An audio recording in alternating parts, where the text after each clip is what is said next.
Allez, vous restez avec nous sur Radio Espace. On continue l'émission évidemment. Dans un instant, mesdames et messieurs, on parle de l'administration des collectivités guinéennes ce matin dans notre émission.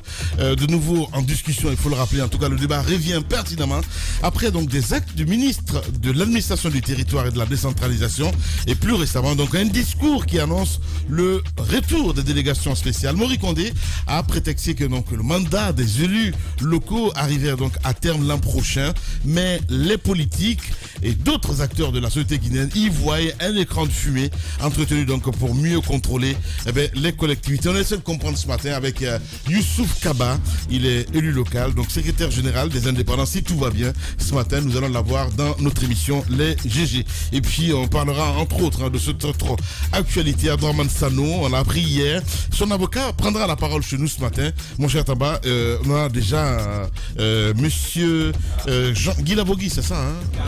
Pardon, excusez-moi. Monsieur Kaba, qui est là? Ok, voilà. Bienvenue, mon cher Kaba, bonjour. Bonjour. Bienvenue dans cette émission, les GG. Vous êtes indépendant, vous, hein, c'est ça hein? Je suis indépendant. Ok. C'est le candidat indépendant des élections 2018 à Cancan. Ok. D'accord. Bien. Et secrétaire général donc du bloc des indépendants, oui, c'est bien ça. Exécutif des élus indépendants de Guinée. De Guinée. Oui. Vous êtes au nombre de combien? À date, aujourd'hui, nous sommes... Et comme élus, vous avez 381 élus indépendants à travers le pays. Et comme maire? Et comme maire, une dizaine. Une dizaine. Oui.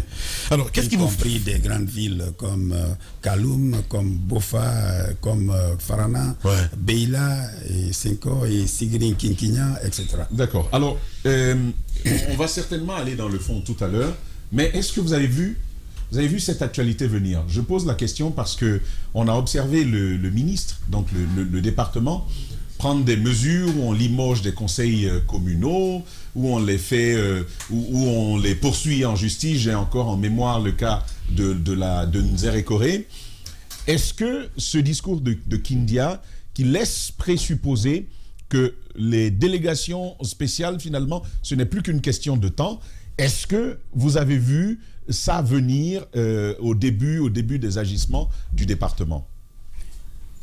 Bon, merci. Je crois que ça, ce n'est pas un truc neuf.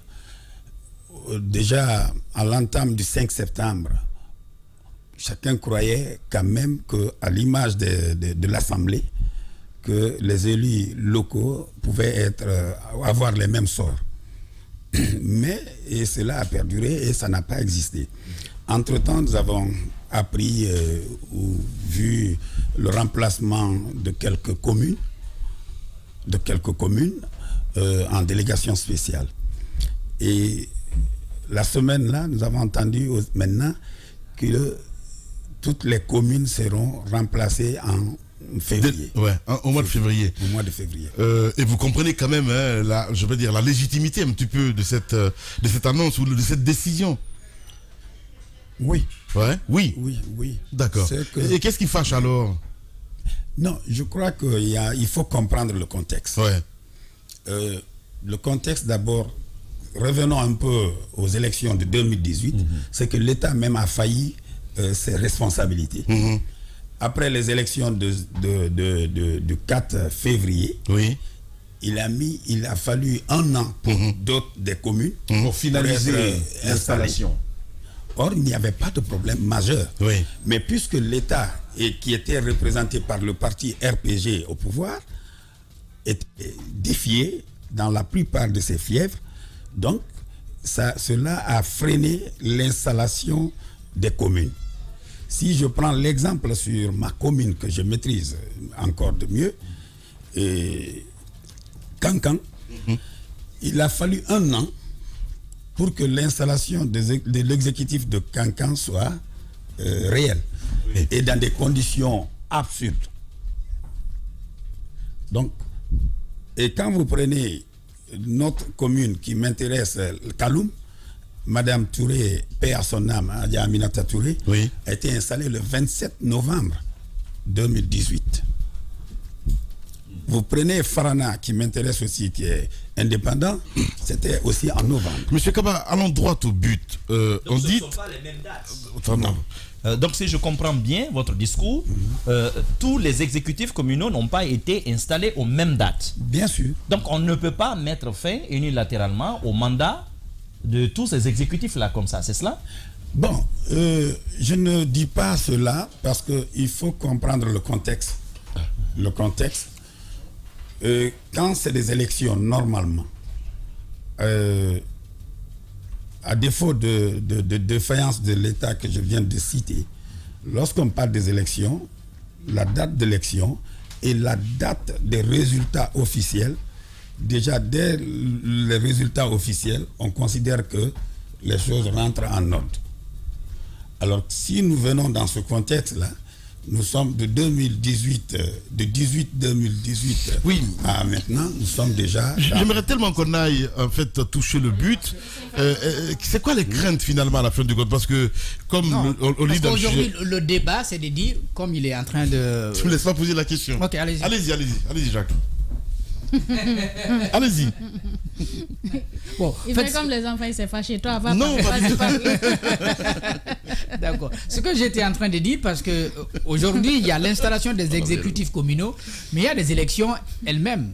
Les élections se sont tenues en 2018 et tous les conseillers communaux de la République de Guinée ont été élus au même moment. Donc c'est en 2018. Les résultats au même moment. Ouais. Donc le débat sur l'installation des exécutifs communaux qui devrait être considéré comme, si vous voulez, date de repère pour la fin du mandat, à votre avis, tient-il aujourd'hui? Bon, moi, à mon avis, ces questions ne sont pas indispensables ou importantes, très importantes. La question ici, c'est quoi? Voilà. Allons donc à la question. Vous avez été élu. C'était ça ma question en fait. Moi, non, les maires ont été élus pour 5 ans. Est-ce qu'on est à 5 ans déjà à partir de l'installation? Oui, à partir de l'installation, non. À partir de l'installation, pas 5 ans pour tout le monde. Pas 5 ans pour tout le monde. Pour la majorité, c'est ça. Pour la majorité, c'est 5 ans. Voilà. Maintenant, pour quelques exceptions, peut-être qu'il y a encore une année en rappel. À terminer. Bon, même ces exceptions-là, souvent, vérifions. Ces exceptions-là, c'est dans quel cadre que c'est allé? Est-ce que c'est par la loi ou bien est-ce que c'est des fautes dues aux élections et autres, ou bien c'était une pression politique Pour vous, la faute incombe à qui? La responsabilité de ce retard incombe à qui? C'était le parti au pouvoir. D'accord. Le souci aujourd'hui, c'est quoi? Votre avis consiste en J'ai l'impression que les indépendants veulent s'accrocher au pouvoir. C'est aussi simple que ça. Votre avis, oui. Par exemple, dans le cas de Il est prudent parce que le ministre a dit que ceux qui se sont démarqués vont rester. Est-ce que vous vous êtes démarqué? Non, moi, dans notre cas, je n'ai pas siégé. Hein. Je n'ai pas siégé parce que ma commune était plus politique. Ma commune était plus politique qu'une commune de gestion à Cancan. Craignez rien du tout, M. Kaba. Hein. Oui. Vous allez sortir. Je ne crains pas. Non, mais je suis désolé parce que. Indépendant et très libre. Si vous le dites. Parce non, que moi, j'entends pas un indépendant ce matin. Je ne sens pas cette indépendance. Je ne sens pas du tout cette indépendance. C'est ce que vous parlez comme si je suis en train de défendre, ou bien comme si je suis venu pour dire que cette décision a ce problème. Moi, je suis invité et je viens. Tout ce qui a lieu à dire à ce niveau, je suis prêt à le dire. Hein. Mais c'est pour ça que vous invitez justement, pour essayer de comprendre. Alors si vous dites que vous êtes indépendant, en même temps, vous ne voulez pas quitter, j'en sais rien du tout, c'est un peu compliqué. Mais non, mais il avait refusé de bien. Voilà. Vous n'avez pas siégé.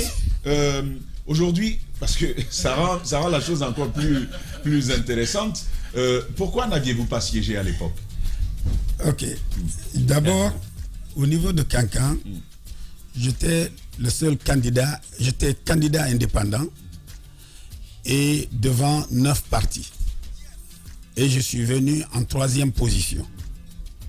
Après RPG et IFDG et d'autres.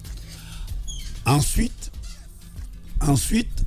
pour les élections, il y a eu assez de non-dits dans ma commune. Et lorsque les élections sont terminées, il a fallu, sur les 41 conseillers, le RPG a eu par exemple 29 conseillers. Donc, majorité présente. Alors, sur les 29 conseillers du RPG sur 41, ils avaient 5 candidats qui voulaient être maires. On se souvient de cette saga.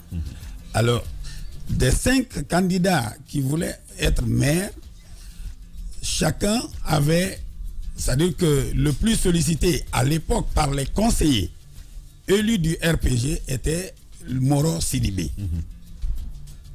Et ensuite, l'autre qui était Bakary Kaba, Sekou et puis Kolofon et Salimou Tunkara. Et le deuxième, c'était Salimou Tunkara qui avait plus de votes. Parce que Moro avait 17 ou 16 sur les 29 et Salimou avait 8 ou quelques. Et l'actuel maire n'avait presque pas. D'accord. Donc, en fait, je vous posais la question. Donc, à ce niveau, oui, il y a eu préélection entre les RPGistes. Ils ont élu quelqu'un qui était Moro Sidibé. Et celui qui est l'actuel, qui était soutenu par le président Alpha Condé, a reconnu la défaite et Moro était là. Après, il y a eu rebondissement. Ils ont dit non. Donc, nous avons mis 1 an à cause de cette tracasserie-là. Et par finalité, moi qui suis là, je ne suis pas rentré dans la salle. Et je peux compter 10. Vous empêcher d'entrer? Bien sûr, je peux compter 10 des élus de RPG, 10 ou 12, qui ont été forcés de faire des procurations dehors dans la cour. C'est-à-dire que nous sommes dedans là. Ça rappelle le scénario de Gekedou. Nous sommes dedans ici. Yoredo a voté. Madame Yoredo a voté, Mara, etc. On vous dit, bon, puisqu'on n'est pas sûr que vous allez voter pour la mine, alors faites une procuration. Les grandes gueules. C'était un bulletin secret? Non, ça c'est plus secret. On les a fait sans On a vu le cas de Matoto quand même. Ils avaient peur que les gens viennent les défier. Oui. Qu'il y ait de la défiance. Oui. Ok. Ensuite, parce qu'ils avaient su que ça n'allait pas marcher. Ouais. Il y a eu même faire girer d'autres même dans tout ça s'est passé. Ensuite, et ce qui était marrant, il y a un qui est Fantamadi qui avait refusé de faire une procuration et sur place, tellement que le cas de Kanka était serré, il y avait 5 ministres sur place avant la semaine qui a suivi. Et le ministre de l'Éducation d'alors, Ismaël Diabaté du budget, au nombre de 5 qui étaient là. Quand Fantamadi l'a insisté, Oui. et puisqu'il est enseignant, le ministre dit directement que vous êtes mité. Eh ben, Les grandes gueules. sur le champ. Ouais.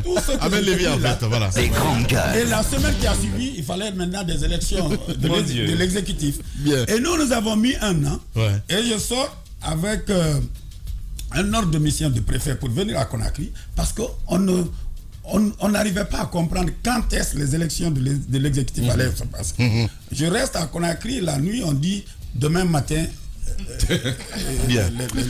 L'exécutif. Merci beaucoup. Et je quitte, je viens, je rentre. 9h, 10h, on dit non, tu ne peux plus rentrer. Voilà. D'accord. C'était mes 2 questions à présent.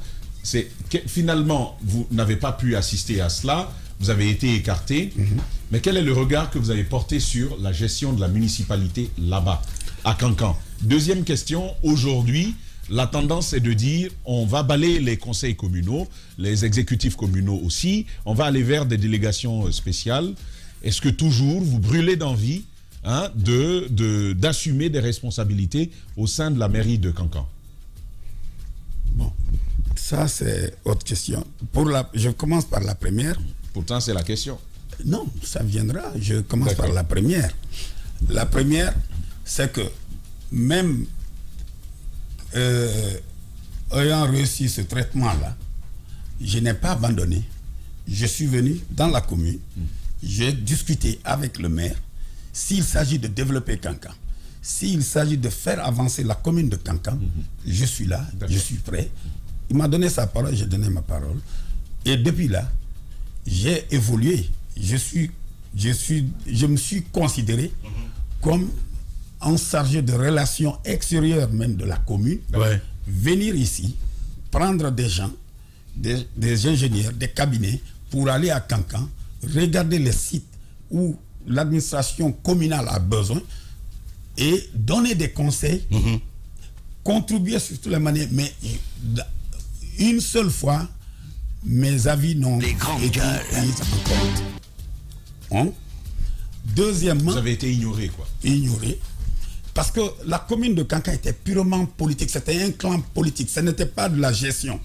Or, la commune, c'est la gestion. Évidemment. Parce que quand vous prenez les codes des collectivités, on parle de création, organisation, et etc. Là, mais lorsque vous n'êtes pas dans l'optique, là, vous ne pouvez pas faire avancer une commune. Alors, les décisions étaient politiques. On discute en parti politique à côté. Après, on revient dans la salle. Par exemple, si je vous dis le scénario de quand, pour la première fois que le financement de l'ANAFIC là est tombé, 4 milliards et quelques, vous venez, on vous dit, voilà, session, les gens viennent, les membres du parti, les sympathisants et autres sont là, remplis. La session, elle est ouverte, mais ce n'est pas tout le monde qui contribue et qui parle. Les autres peuvent venir en observation. Alors là-bas, on vient, on dit, bon, voilà, le maire là, on dit, l'argent qu'on a eu là, et on a décidé, nos femmes sont en train de souffrir. On va faire le marché de là. C'est bien ou c'est pas bien? Wassa. Et puis tout le monde dit, ah oui, donc voilà. Et c'est dans ce Toyoboyi là que nous avons dit. Est-ce qu'on ne doit même pas auditer les comptes de la mairie de Kankan? Bon, ça, nous laissons ça aux autorités. Bien. Voilà. Là où on adopte des projets par Wassa. Mais quelle utilisation a été faite de cet argent? Même à Guéguédou, je n'ai pas vu ça. Non, il y a eu un marché construit. Il y a eu un marché construit. Mais ce marché-là, vous n'allez pas le faire. Kankan étant deuxième ville et deuxième capitale de la Guinée, avec plus d'1 million d'habitants aujourd'hui, on ne peut pas construire ce genre de marché à Kankan. Bien. Merci beaucoup, M. Kaba, d'être passé nous voir ce matin. Est-ce que ça vous intéresse aujourd'hui? Il y a des délégations spéciales. Le ministre Maury, on ne sait jamais, il nous entend. Il y a son cabinet qui nous écoute aussi. Et c'est eux qui vont certainement décider de qui va être membre de la nouvelle délégation spéciale. Est-ce que ça vous intéresse d'avoir une responsabilité, un mandat de la part du ministre, cette fois, bien entendu, pour diriger la commune de Kankan? Et au-delà de cette question, je vais embrayer là-dessus. Vous avez suivi récemment les accords obtenus à l'issue du dialogue politique qui met de côté les candidatures indépendantes aux élections nationales. Très important. C'est quoi votre regard là-dessus? Donc allons d'abord sur la question de Zakari. Tamba Zakari, depuis longtemps, depuis même avant le 5 septembre, si je voulais juste venir pour être dans la mairie ou l'exécutif, je pouvais le faire. Ma question. Non, j'arrive. C'est même pas je veux répondre. De vouloir venir. Non, je veux ma question, c'est de savoir. Je suis toujours intéressé à développer ma ville et à contribuer au développement de pays. Voilà. Super. Voilà. Ça. Toujours. Maintenant, pour les candidatures indépendantes aux élections nationales. Mais pour les délégations spéciales, par exemple, en République de Guinée, il faudrait que le CNRD fasse beaucoup attention si nous devons installer des délégations spéciales en cette période d'exception. Il faudrait que les rigueurs soient là. Il faudrait que ce soit des gens qu'on ne fasse pas le choix par juste des trucs d'amitié, mais qu'on met des gens qui ont une connaissance de localité et qui sont prêts à se sacrifier pour faire de la transition une période réellement réussie. Ça se sacrifier surtout pour les localités. Pour les localités.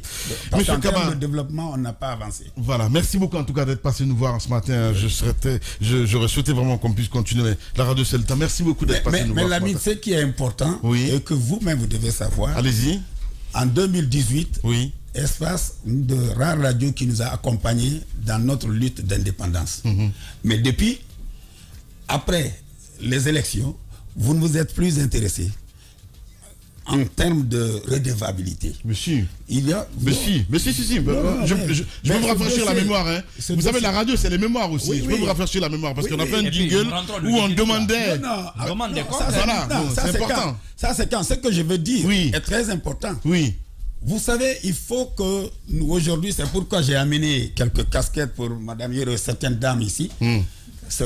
c'est Kaloum Yigi, la première femme indépendante de la République de Guinée, Adja Aminata Touré. Ce sont ces casquettes. Parce que nous sommes en manque. Que les femmes elles-mêmes cessent de se victimiser et venir. Donc vous voulez dire d'esprit de décision. D'encourager un petit peu la candidature indépendante. Oui, des gens comme vous, qui sans parti politique, qui sans il va me créer des problèmes. Non, je veux dire. Écoutez, ce n'est pas de créer. Il faut dire. Pas lui. Quand je prends. Non, vous allez m'écouter. Oui, vous allez m'écouter. Quand vous appelez les gens, vous posez des questions. Mais cette fois-ci, je voudrais que vous m'écoutez. Oui. Ce que je parle, c'est pour la nation. Oui. C'est pour la Guinée. Oui. Les partis politiques ne font plus l'unanimité en Guinée, ne font plus la confiance. C'est la médiocrité et c'est aujourd'hui la répétition perpétuelle de ce que nous connaissons tous. Ouais. Voilà, l'arrivée des indépendants a créé ce que nous appelons l'assimilation, l'espoir, motivation pour le peuple. C'est pourquoi en 2018, imaginez, sur 98 listes indépendantes présentées, nous sommes sortis avec 380 et quelques élus indépendants à travers le pays. Tout le pays. Ouais. Pas Soussou, pas Malinké, pas Peul, pas tel, mais dans tous les contrées. Et vous avez ici le document là. La CENI a fait, mais l'administration a refusé de faire sortir ce document. Statistique des élus, des candidats indépendants en République de Guinée. Bien.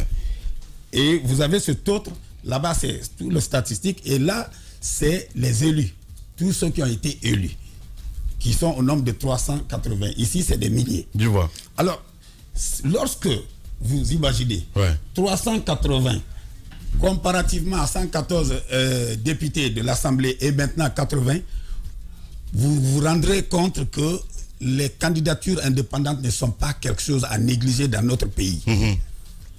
Et on s'est battu pour dire que, en dehors des élections communales, à l'image de la Côte d'Ivoire, de la Sierra Leone et autres, il y a près de 60 et quelques élus indépendants dans l'Assemblée.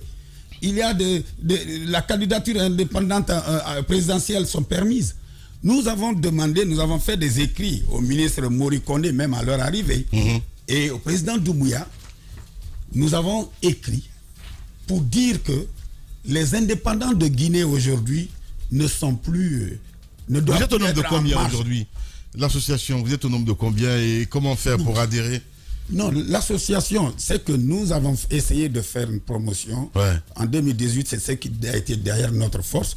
Nous avons fait une promotion à travers les villes, par crédibilité, des personnes crédibles, réelles, sincères et patriotes. D'accord. Nous les avons recensées et nous avons donné des formations pour dire, si vous êtes en posture de faire la politique ou de vouloir gérer chez vous et que vous pouvez rendre, venez. Et à travers ça, les gens sont venus. Nous avons eu des formations et nous sommes organisés à ce niveau. Bien. En ce moment, c'était SIASIG, la synergie des candidats, synergie d'action des candidats indépendants de Guinée. Et lorsque un bon nombre ont été élus, nous avons organisé au sein de... Parce que maintenant, il y a des élus et il y a des candidats simples. Au niveau des élus, il y a 381, nous nous sommes dit qu'il faut organiser la synergie des élus indépendants de Guinée. Et à date, toutes les communes gérées par ces candidats indépendants-là, de Farana, de Beila, allez-y voir. J'étais à Beila quand même, sincèrement, c'est des jeunes en plus. Et ils font vraiment du bon boulot. Et Bofa, c'est Maître Kissing. Et Dar Alabé, c'est Madame Aminatou Bari, Madame Kamara. Et Kaba, donc, etc. Vous avez tout ça. Donc, nous sollicitons que vous nous aidez, que la presse aide la Guinée maintenant, une fois. Parce que ces indépendants-là, la liste indépendante, c'est le seul moyen efficace aujourd'hui pour renforcer nos cohésions, la cohésion sociale. Bien. Et mettre les gens en espoir. Sauf que lors du dernier dialogue, on s'est arrêté juste, on s'est limité aux élections communales. Ça n'a pas évolué, par exemple, aux législatives ou à la présidence. Et nous ne sommes pas d'accord et nous attendons CNT parce que CNT aussi, nous savons, tous les cadres de Mme Yombono, tous sont venus de la société civile. On ne sait pas pourquoi les gens vont accepter qu'on parle aujourd'hui de limiter les indépendants juste au niveau communal. Ouais. Or, nous avons les indépendants peuvent faire des dégâts aussi. Hein. Voyez, au mondial passé, passé, ouais. Lorsque l'Afrique a fait du succès, les on a grandes passé gueules. quand même à élever le nombre de trucs. Mais au contraire, en Guinée, on essaie de nous diminuer, ouais. Tandis que l'équipe là en train tout de n'est pas rose, c'est les indépendants aussi. Vous le savez très bien, parce que l'enquête de moralité est très importante. Voilà. Beaucoup d'indépendants également été aspirés par le RPG. Non, deux ou trois. Non, mais sincèrement. Depuis au départ, le monde savait que ces 2 ou 3 là allaient changer.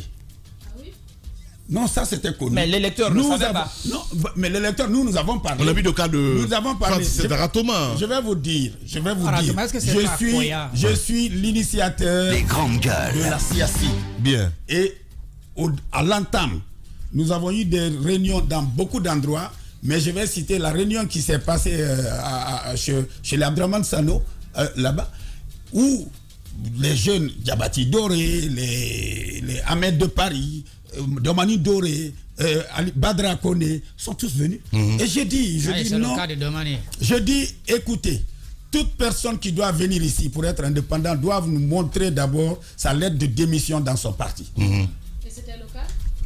C'était le cas? On vous a montré les lettres de démission? Bien sûr, non. Mais c'était pas là-bas le problème, c'est après. Puisque ça n'a pas été montré, la Guinée audacieuse, c'est après les élections. Nous avons dit à tous ceci que pour des ce des partis, vous allez.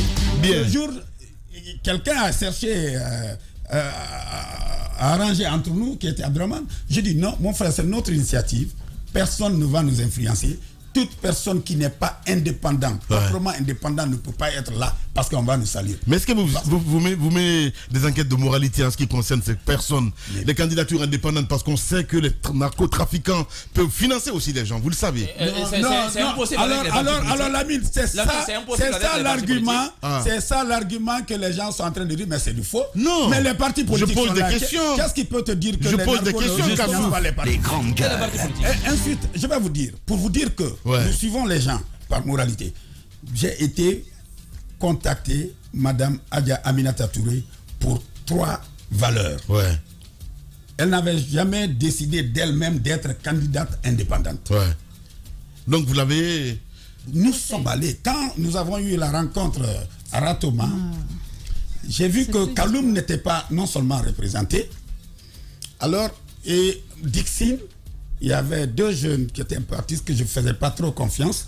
Et finalement, ils n'ont pas accédé. Je suis allé à Kaloum.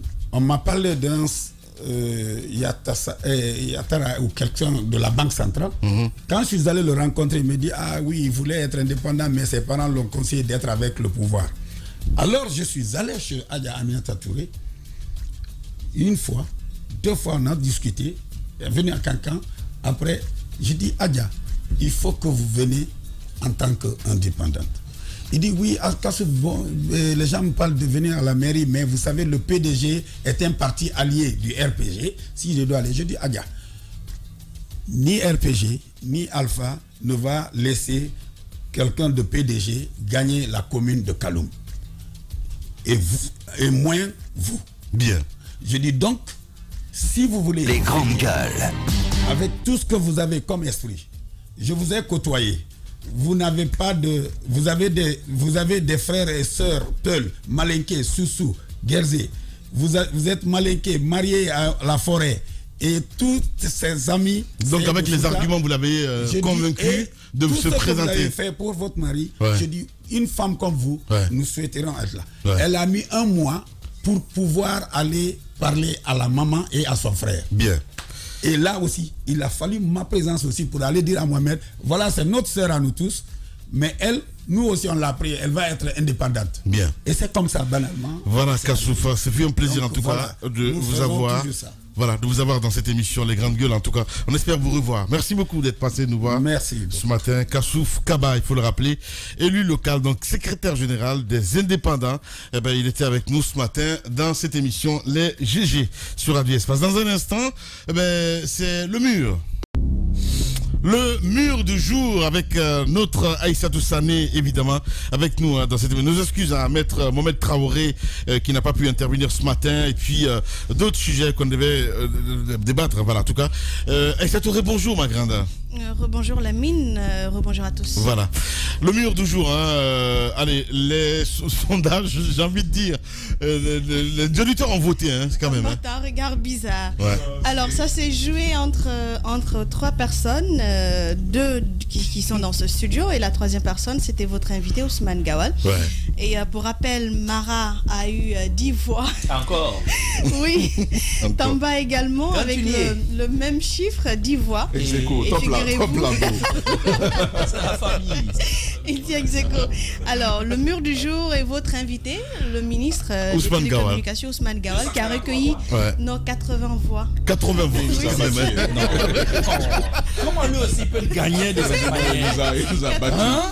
Voilà. À deux, on ne fait que 20. Lui seul, il a pris tout ça. Il n'y a pas de deuxième tour. Demain, on verra mon maître. Il a mal pris le mur. Carrément. Il a mal pris le mur aujourd'hui. Demain, je te promets de prendre le mur. Bien. Tu sais pourquoi? Non. Parce qu'à la pharmacie centrale de Guinée, j'apprends qu'on importe chaque moustiquaire à 585 000 francs guinéens. Surfacturation, c'est évident. Et on fait acheter 1 100 000 moustiquaires, vous savez à combien? 64 milliards 347 millions 426 000 francs guinéens. Surfacturation, nous sommes sur le dossier. Et il y a un deuxième dossier également, toujours à la pharmacie centrale de Guinée, relatif à la construction du dépôt de Bokeh chez toi là-bas. Les chiffres vont te donner du tournis. Pharmacie centrale. Voilà. Prions que d'ici à demain. Chaque moustiquaire 585 000 francs. Prions que d'ici à demain, il n'y ait pas de feu là-bas. Oui. Parce que là-bas, le feu prend des. Dès que vous êtes dans l'enquête là-bas, le feu, l'incendie. Le feu, il y a incendie. Il n'y aura pas d'incendie. Il n'y aura pas d'incendie. Voilà, merci. Et puis, Jean Guilabogui, voilà, demain. Qui c'est Jean Guilabogui? Moi, je suis un peu perdu. Qui c'est? Alors, c'est un des 19 juillet 2011. Ok. Vous vous rappelez de cette attaque du domicile du professeur Alpha Condé à Kipé? Jean Guilabogui, aux côtés de AOB, aux côtés de Fatou Badiar, ont justement été condamnés. Baouri, vous connaissez toute l'histoire. Lui, il va nous livrer sa part de vérité. On l'a entendu hier. Il a des choses à dire. Aujourd'hui, il est manchot. Vous allez le voir. C'est une vie particulière que nous allons présenter aux Guinéens demain, Dieu voulant. Voilà. Et les auditeurs, évidemment, aussi. Pour le rappel, ma chère Sané, pour le mur du jour, qu'est-ce qu'il faut faire exactement? C'est très simple. Envoyez juste le nom du mur de la personne que vous considérez être partie hors sujet. Envoyez-nous sur les différentes plateformes, soit sur le hashtag #GG ou encore sur le 657 39 13 13. Envoyez juste le nom de la personne et on se chargera de recueillir et de vous donner en finale les résultats. Voilà. Le desk enquête également aussi de GG. Évidemment, vous pouvez le contacter sur nos réseaux avec Poutine, entre autres, qui gère la page Facebook de l'émission. C'est un plaisir, mesdames et messieurs. Merci à toute l'équipe, à la rédaction politique, à la radio comme à la télévision. Dans un instant sur Radio Espace, Espace Première avec l'équipe donc de Moussa Yoruba. Et puis sur Espace TV, si vous nous regardez la nuit, vous allez avoir donc la rediffusion de 19h45 à cette année. Et voilà, avec toute l'équipe. Merci de votre fidélité. On se retrouve demain pour d'autres aventures. Au revoir.